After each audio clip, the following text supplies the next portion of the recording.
Ве поздравувам и денеска и ви посакувам добре дојде со новата свежа доза на информации во Фактор здравје. Новите работи и новата енергија која што денеска повторно ќе ја разменуваме, верувам дека ќе ја почувствувате, а ако е така, ве поканувам да бидете докрај со Фактор здравје и да ни се придружите со ваши јавувања во продолжение.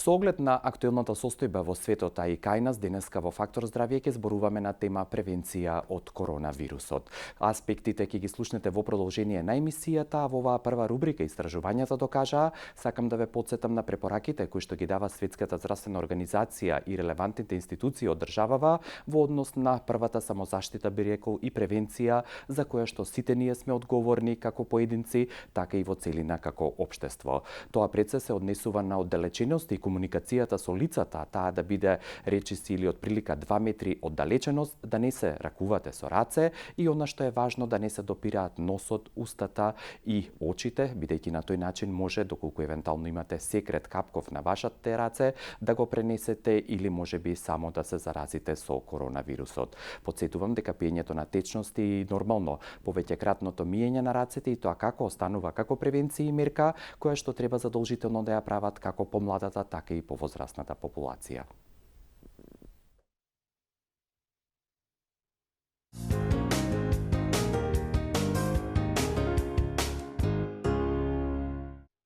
Денешната тема превенција од коронавирус ќе ја разговараме со примариус доктор Гордана Кузмановска, специјалист епидемиолог и воедно раководител на секторот за контрола на заразни болести и нивно контролирање од Институтот за јавно здравје, така што денеска исто така и вие сте добродојдени да не комуницирате и со ваши прашања да ја збогатите емисијата Фактор здравје. Доктор Кузмановска, добар ден, добродојдовте, како сте?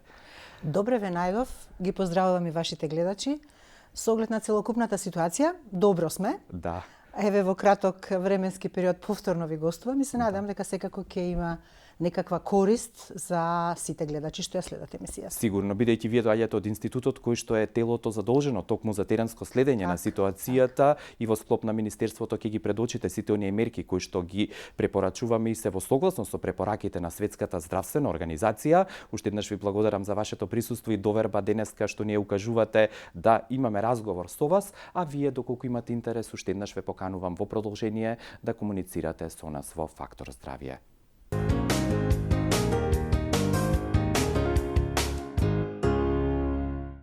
Денешната тема во Фактор здравје е превенција од коронавирус, тема која што и вие сте добродојдени да ја разговарате и со ваши коментари да ја збогатите емисијата на 60911925 и 60911924. Ваша и моја гостинка е примариус доктор Гордана Кузмановска, специјалист епидемиолог и воедно раководител на секторот за контрола и превенција на заразни болести во Националниот институт за јавно здравје.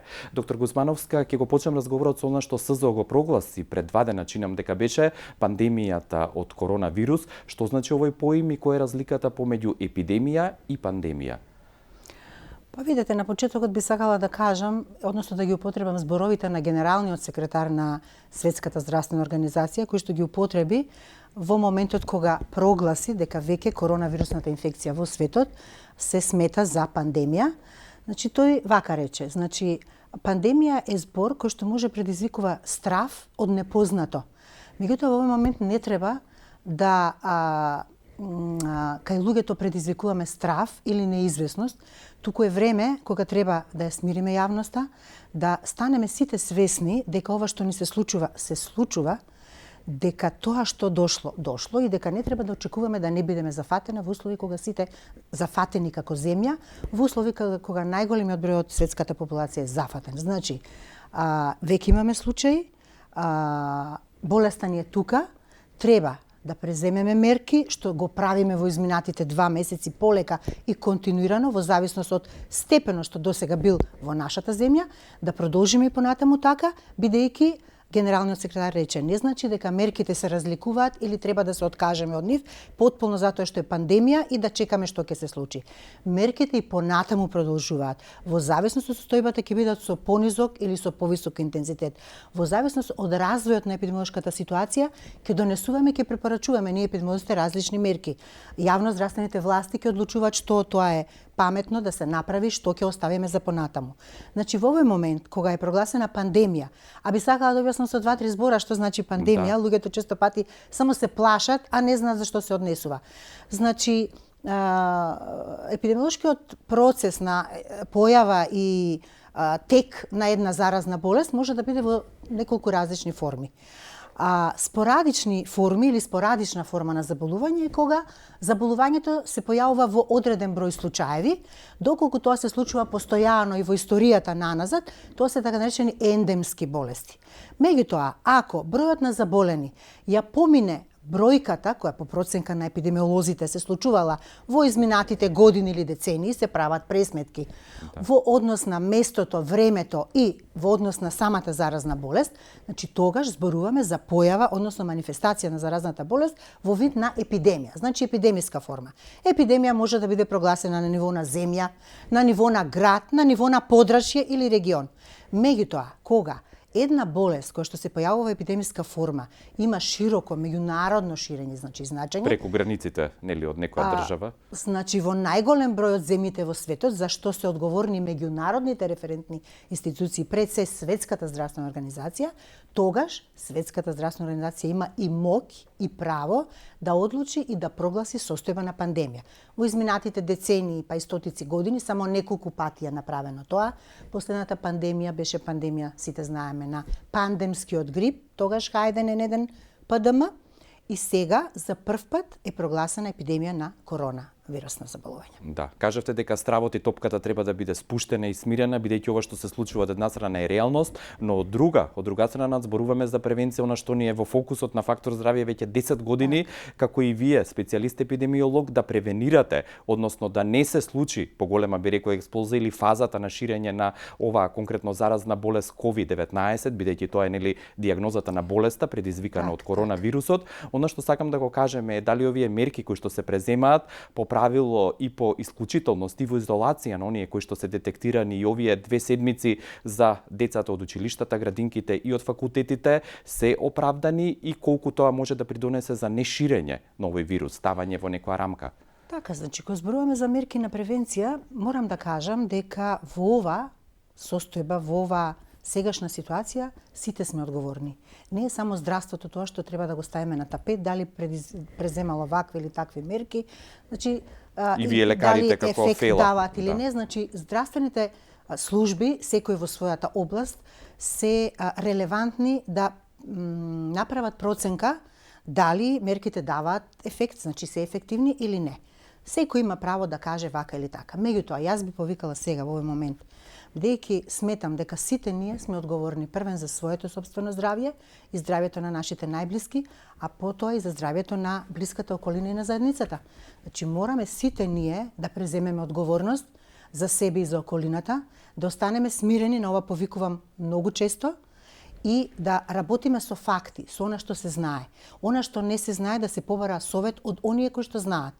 Затоа на функција, односно во употреба се повеќе од 2 месеци или околу 2 месеци, еве точниот датум не можам да го кажам, значи дежурни телефони на здравствени служби, пред се на епидемиолошки здравствени служби, на кои што даваме информации, пред се околу коронавирусот. На почетокот стартуваат тие телефони за луѓето кои што имаат знаци и симптоми на заболување како да се однесуваат, сега веќе стана широко достапни на популацијата, па за се што е околу коронавирусот, па и што не е, значи се јавуваат граѓани, ние сме стрпливи, упорни и понатаму одговараме на прашање, покрај тоа што владата донесе одлука за формирање на еден кол центар.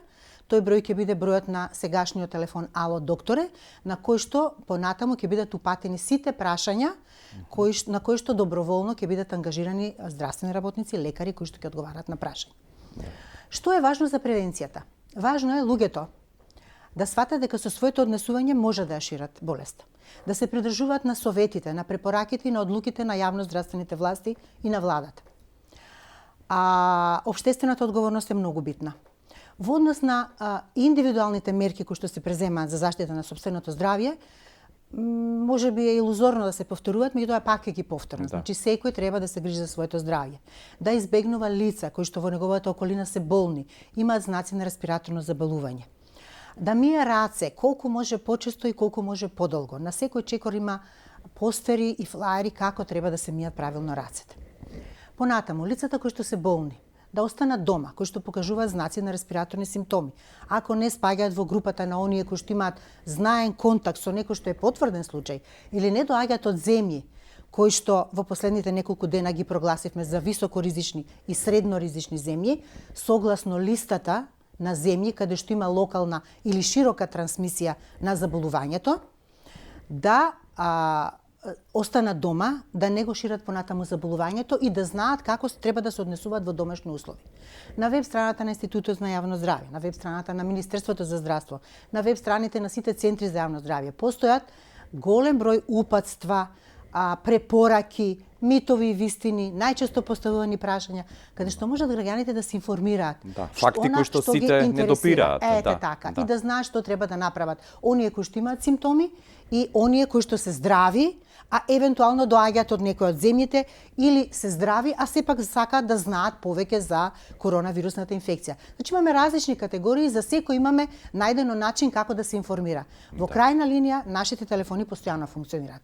Во однос на другите мерки на превенција, индивидуална самоизолација, велиме, или тоа се така наречени мерки на социјална дистанца, кои што во последните мерки на владата, односно препораки, значи се широко застапени. Што значат мерки на социјална дистанца и на индивидуално ниво? Значи тоа значи или ставање во самоизолација, доколку постојат услови за тоа, знаеме кои се препораките, или изолација од страна на државата на контактите на заболени, или ставање во карантин. Изолација е поим кој што се употребува најчесто за заболените. Значи заболените се изолираат да не ја шират понатаму болеста. Што и практично се случува, нели, тие се на клиниката. Она што е популарно се вика карантин, или домашна самоизолација, или изолација домашна со решение за ставање под здравствен надзор на органот на Министерството државната санитарна и здравствена инспекција. Значи сето тоа се мерки за ставање на еден начин на изолација на оние кои што се здрави и на оние кои што се болни. Понатаму, државата си презема своји мерки за социјална дистанца, кои што сите сме сведоци, нели, во изминатите денови се донесени како одлуки. Значи да не се посетуваат културни настани каде што има голема популација, се собираат луѓе, да не се посетуваат било какви собири од типот на концерти, не знам, музички манифестации, од затворен тип, нели, во затворен простор. Собирање и во затворен и во отворен простор каде што има поголема популација од 1000, да речеме.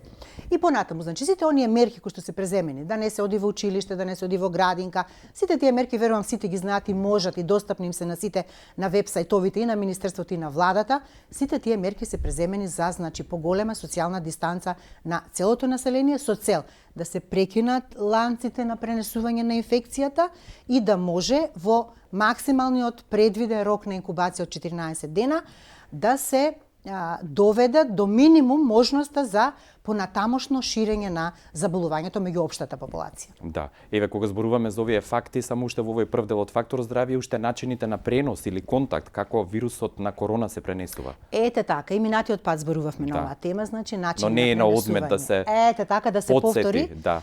Од тогаш до сега, значи Светската здравствена организација повторно вели дека не ги знаеме сите можни начини, можеме само да претпоставуваме. Она што знаеме е дека болеста се пренесува по респираторно капков пат. Значи, болните лица го изфрлаат вирусот преку респираторните секрети при кашлање, кивање, гласно зборување во нивната најблиска околина. И сами рековте, значи 2 метри растојание се зема како една граница до која што треба да се комуницира и е безбедна далечина на комуникација се изфрли на некој начин тој секрет. Така со болниот.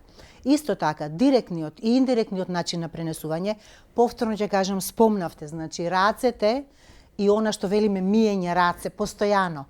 Рацете се алатката која што возможува при кашлање и киење, вирусите кои што ги изфрламе на рацете да бидат директно пренесени на друго лице или индиректно доколку кашламе и кијаме без заштитна маска на површините околу нас, околу заболениот, предмети од непосредната околина кои што подоцна може да бидат употребувани или допрени од страна на друго лице и на тој начин, на индиректен начин може да се пренесе заболувањето. Кон овие начини се насочени и мерките на превенција. За сега тоа се сигурните начини на пренесување и тука ги насочуваме мерките на превенција. Ви благодарам за овој прв дел од разговорот. Следува вториот блок реклами, пауза по која што ќе ја продолжиме денешната тема превенција од коронавирус, тема во која што и вие исто така сте добродојдени активно да учествувате со ваши јавувања.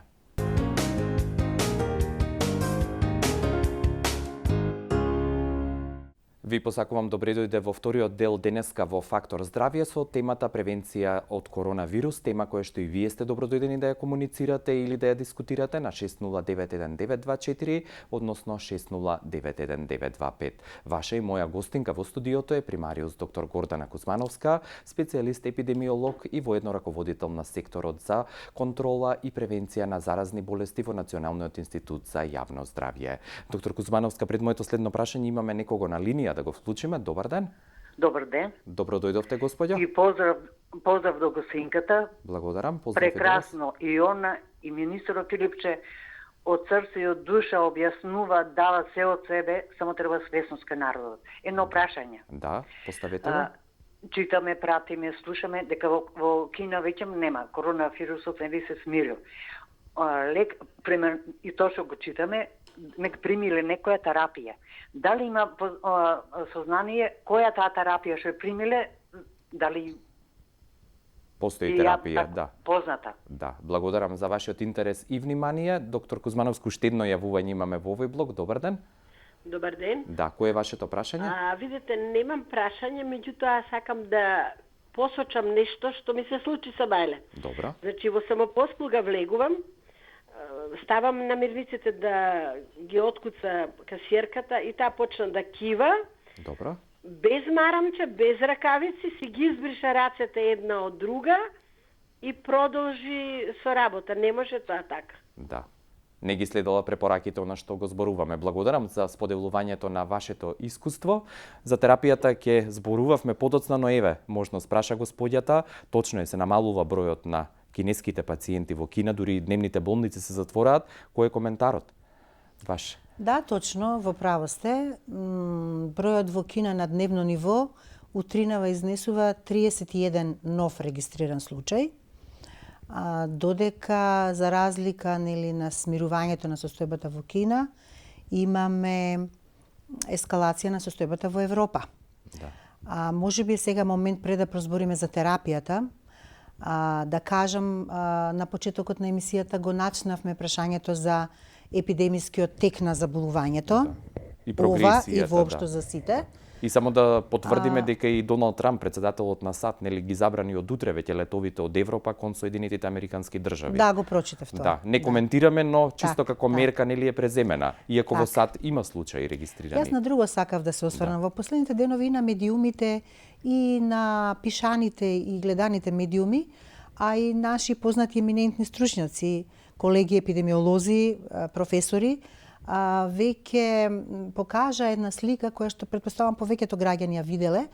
Тоа е еден графикон на кој што јасно се гледа како оди епидемискиот процес во природни услови. Веќе неколку пати е спомната пандемијата на грип во 1918 година, кога поради тогашните услови и можности малтене се движеше текот на епидемијата, имаше како еден природен тек, каде што имавме огромен број на заболени и огромен број на смртни случаи. Значи 50 милиони се претпоставува дека имаше смртни случаи, а сега имаме вкупно 128.000 заболени во цел свет. Тоа е разликата на она што светот во меѓувреме го направи, сега зафаќа многу теми. Значи, Светската здравствена организација и сите земји однапред имаат планови оперативни на подготвеност, значи планови за подготовка и одговор во услови на појава на пандемија на грип или други респираторни заболувања. Тоа е тоа што однапред сме подготвени и како резултат на имплементација правовремена, некаде порано, некаде подоцна, се менува епидемискиот тек на заболувањето. Значи, ако во природни услови имаме еден многу брз и висок врв, голем број на заболени, преоптеретување на здравствените служби, голем број смртни случаи заради тоа што не може да им се пружи истовремено помош здравствена на сите. Од друга страна, една благо покачување, низок врв и благо симнување на бројот на заболени, соодветно на тоа и на бројот на зафатени земји, на бројот на умрени, односно смртни случаи, во услови кога навреме се преземени мерки. Она што го реков на почетокот, епидемијата ќе не фати, значи ќе имаме број на заболени одреден. Постојат различни сценарии кои што и ние ги направивме. Дали ќе имаме 2000 заболени, 5 или 10.000 заболени, колку значи смртни случаи. Меѓутоа, во зависност од навременоста на имплементациите на мерките, се моделира и таа крива на епидемискиот тек.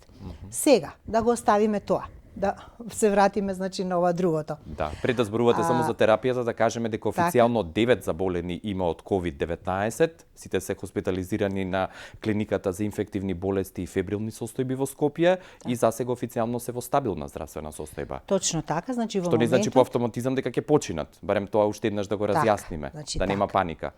Околу терапијата тоа ќе прозбориме и околу текот, односно манифестацијата на болестите. Значи точно е, во нашата држава до моментот имаме 9 конфирмирани случаи на COVID-19 инфекција, значи заболување предизвикано од SARS-CoV-2 вирусот, кој што е или новиот коронавирус, поразбирливо да кажеме. Сите се, колку што знам, во стабилна кондиција, сите се хоспитализирани на клиниката за инфективни болести и фебрилни состојби, која што е клиниката назначена на национално ниво, која што ги прибира во моментот сите пациенти кои што ќе бидат потврдени на ова вирусна инфекција. Можеби во иднина, во зависност од развојот на епидемиолошката ситуација, ќе имаме потреба за вклучување и други болници, клиники, оделенија за заразни болести. Во меѓувреме добро менаџираме на овој начин и се уште можеме да го правиме она што беше одредено на стартот. Во однос на диагнозата и терапијата, да се навратиме. Во однос на манифестацијата на заболувањето, ќе ви кажам дека од повеќе истражувања кои што досега се направени напоредно со текот на епидемијата во Кина пред се, па и во другите земји, се смета дека повеќе од 80% од сите заболени покажуваат лесна клиничка слика. Тука се бројуваат и асимптоматските форми, кога пациентите немаат никаков знак на симптоми, меѓутоа може да ја пренесат заболувањето. Останатите 20% заболувања, 14% отпаѓаат на умерено тешка или потешка клиничка слика, а како што се и нашите 9 темина, значи со средно изразени симптоми, а само 5% покажуваат исклучително тешка клиничка слика, потреба за интензивно лекување и 2% од нив се уште постои тој процент, завршуваат со летален исход. Во однос на терапијата, можам да се повторам со она што веќе е кажано. Иако многу земји и многу здравствени служби пробаа со засега познатите антивирални лекови да лекуваат поединечни или комбинација, се уште се во експериментална фаза и немаме научно толкување, доказ и насока како да бидат лекувани сите лица кои што се заболени од COVID-19. Да, ќе продолжиме за терапијата, да ги слушнеме следните две јавувања. Добар ден. Дали сте на линија? Добар ден уште еднаш. Ало? Да, добар ден господине, одлично ве слушаме. Во програма сте. Добар ден. Поздрав до докторката. Благодарам. Поздрав и до вас. Имаме прашање во врска со карантинот во трајање од 14 дена. Добро. Што после тие 14 дена, што треба да се прави? Добро, благодарам за вашето прашање и дали следното јавување е на линија. Добар ден. Дали ме слушате? Добар ден уште еднаш и до вас. Доколку не, јавете се подоцна повторно. Ова исто едно од прашањата за кое што сакав да дадеме аспект, сакате сега или малку подоцна? За да... Седно, можеме да одговориме на гледачот, ако се сложувате. Сигурно. Сигурно се следи ситуацијата будно, нормално, не само од ден во ден, туку би рекол од час во час. Значи, ние како национална институција постојано водиме сметка да бидеме информирани со сите последни случувања. Редовно ги следиме мерките што се преземаат во сите околни земји, во цела Европа и во светот, и уште поредовно ги следиме препораките на СЗО, Меѓутоа, во исто време ги следиме и препораките на другите меѓународни институции, како што се CDC, ECDC, Европскиот центар за контрола и превенција на болестите. Сепак, како членка на Светската здравствена организација, ние ги следиме и ги применуваме најчесто препораките на Светската здравствена организација. Значи, овде се собираат сознанија, искуства од сите земји во светот. Врз база на тоа, експерти ги даваат насоките кои што ние сите ги практикуваме на терен. Иако постоја некои мислења дека можеби поголема може да биде инкубацијата, максимална, односно периодот од моментот на заразување до моментот кога пациентот повеќе не е заразен, односно ќе ја манифестира болеста, тоа е периодот на инкубација, дека можеби изнесува и повеќе, па имаше предпоставки дека можеби е тоа 21 ден, можеби 24 дена, сепак тоа остана на поедини случаи каде што е нејасно дали навистина е така или немаме доволно информации. Врз база на сето она што досега е познато и најчесто се случува, се уште важи дека најголемата, односно максималната инкубација од моментот на заразување до манифестација на заболувањето е 14 дена.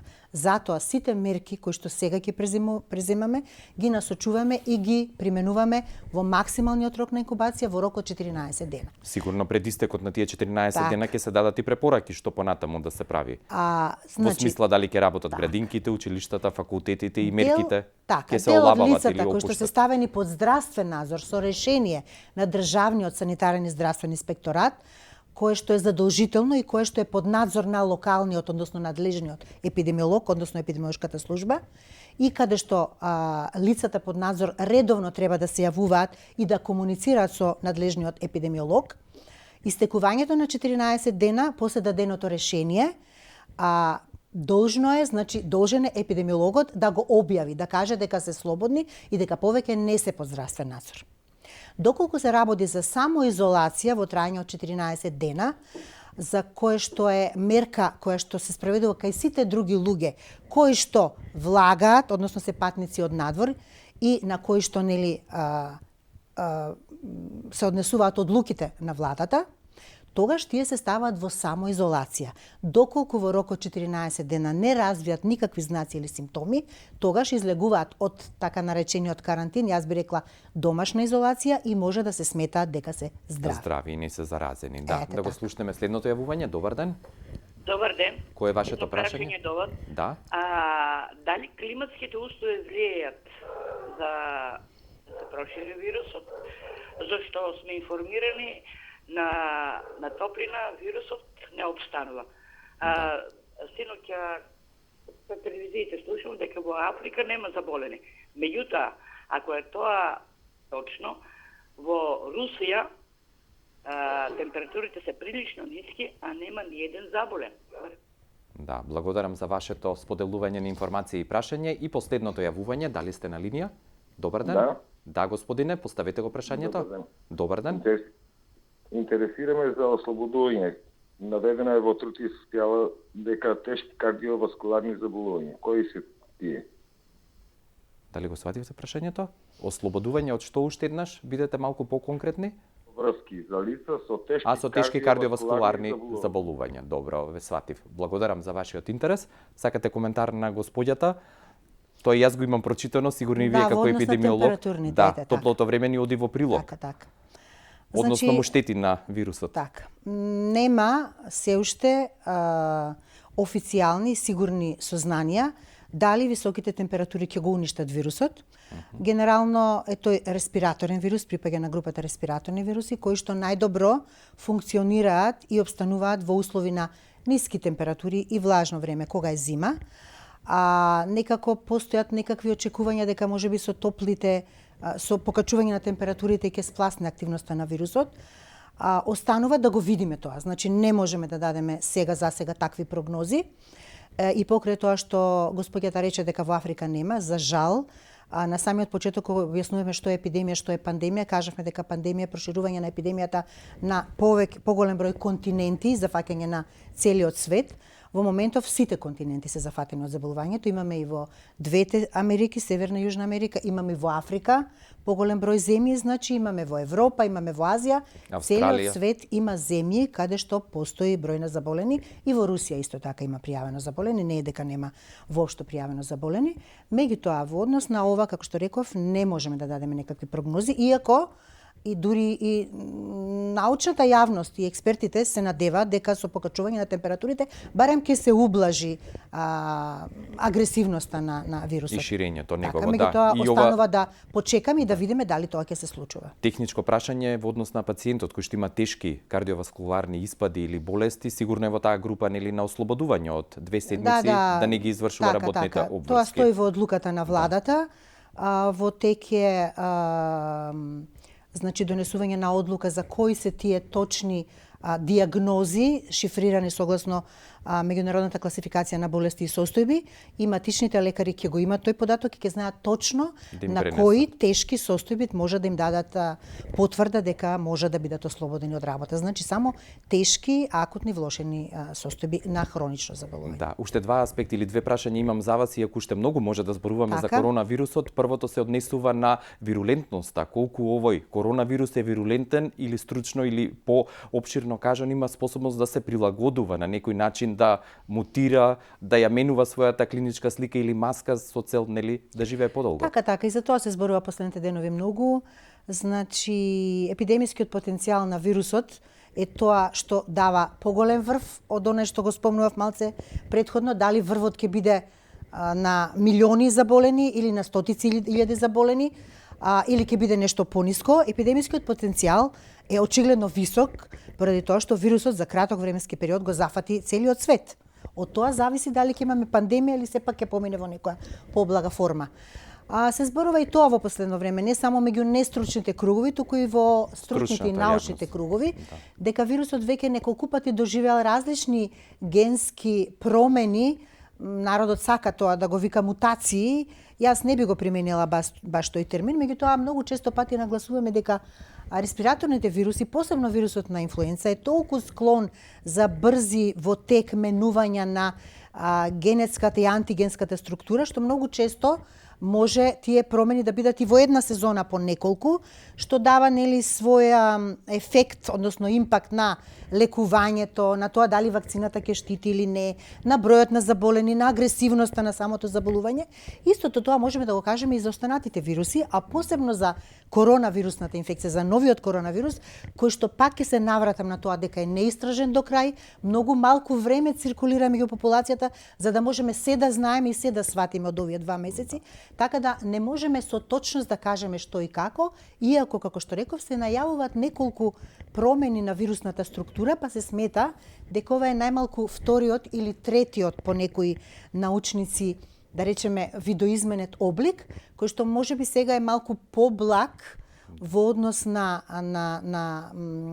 агресивноста за да предизвика нели да ја одолжи епидемијата, меѓутоа можеби дава потешка клиничка слика. И можеби одговор е токму тука, зашто во Кина помалку пријавени случаи има, бидејќи токму еве оваа мутација или промена која што е поблага, како што велите, на некој начин тоа го овозможува. Има тука многу и други работи, не би се сложила дека само ова, бидејќи Кина веќе го доживеа врвот и евидентно е, значи во една држава ако се заболени поголем процент од населението, иако тоа во Кина не се случи, значи самата епидемија да го достигне врвот, населението веќе станува имуно и се помал број заболува, така да во зависност од тој репродуктивен број да не навлагаме сега во наука, значи бројот на заболени почнува да паѓа, меѓутоа Кина многу рано воведе агресивни мерки, затварање на цели региони, градови, ниту внатре, ниту надвор, така да го стави тоа под контрола, да. Дојде момент кога е под контрола. Да, за крај доктор Кузмановски ще сакам да ве прашам, диагностиката се прави во лабораторијата на Институтот за јавно здравје, Националниот институт,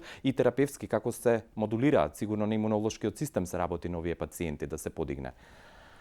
Значи за терапијата проговоривме. Да. Терапијата е дел кој што го работат клиничарите. Нели, да? Нема разлика од она што се работи на друго место и овде. се третираат со симптоматска терапија, да. во зависност од тежината на заболувањето и од протоколите на третирање, односно на терапија. Да, и во само однос на во- диагностика, да, значи ќе кажам дека диагностиката само. нашата лабораторија при Институтот за јавно здраве, лабораторија за вирусологија и молекуларна диагностика, е единствената институција во која во моментот тестира и дава резултати кои што се на ниво на држава признаваат и дека И се државата има реферираат кон стратегија СЗО. кои точно лица кои што исполнуваат дефиниција на случај можат да бидат тестирани во зависност од препораките на Светската здравствена организација и на она што го прават и најголем дел од земјите во Да, светот. ви благодарам, доктор Кузмановска, за присуството, за сите овие практични совети и научни. Нормално, уште еднаш да подсетиме дека собствената одговорност и превенција значи превенција за целиот свет, би рекол. Да, Точно благодарам. така. Уште еднаш, Апелираме на собствена одговорност, индивидуална, од јавното здравје, сите треба да го заштитиме. сигурно. Благодарам уште еднаш, имајте пријатен ден. благодарам и на вас. Примариус доктор Кордана Кузмановска, специјалист епидемиолог и раководител на секторот за контрола и превенција на заразни болести од Националниот институт за јавно здравје, беше денешна гостинка во Фактор здравје. Уште еднаш јавно и благодарам покрај многуте обврски што најде време денеска да не удостои, а вам ви благодарам за соработката и вниманието и поздрав до следното соочување со Фактор здравје. Пријатно.